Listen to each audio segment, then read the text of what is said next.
அண்ணன் நன்ராஜ் அவர்கள் சொன்னார்கள் பல வன்னிய சங்கங்கள் இங்கு இருக்கிறது என்று. இப்போ எல்லாம் வன்னிய சங்கமாகிவிட முடியாது.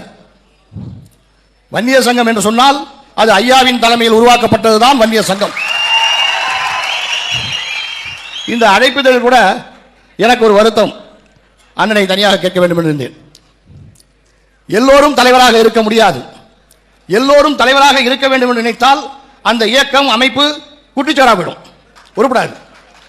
ஆக இந்த அழைப்புதலில் படம் என்று வைத்தால் நம்மை அடையாளம் காட்டி உருவாக்கிய ஐயாவின் படம், அதன் பிறகு நம்மை வழிநடத்திருக்கின்ற சின்னையாவின் படம் மட்டும்தான் இருக்க வேண்டுமே தவிர எனது படத்தை போட்டிருக்க கூடாது. எனது படத்தை போடக்கூடாது அழைப்புதல். அதுதான் ஒரு வரைமுறை, ஒரு கட்டுப்பாடு. அப்படி ஒரு கட்டுப்பாடான இயக்கமாக இருந்தால்தான் நாம் வளர முடியும். அந்த வகையில் இன்னைக்கு யாராலும் சங்க ஆரம்பிச்சு என்ன செய்ய முடியும்? இந்த சமூகத்துக்கு மட்டுமல்ல, 108 109 சாதிக்கு மிகவும் பிற்படுத்தப்பட்ட சமூகம் என்ற ஒரு பட்டியலை உருவாக்கி இடஒதுக்கீட்டை வாங்கி தந்தவர் நமது இனமான காவலர் மருத்துவ என்பதை தெரிந்து கொள்ள வேண்டும்.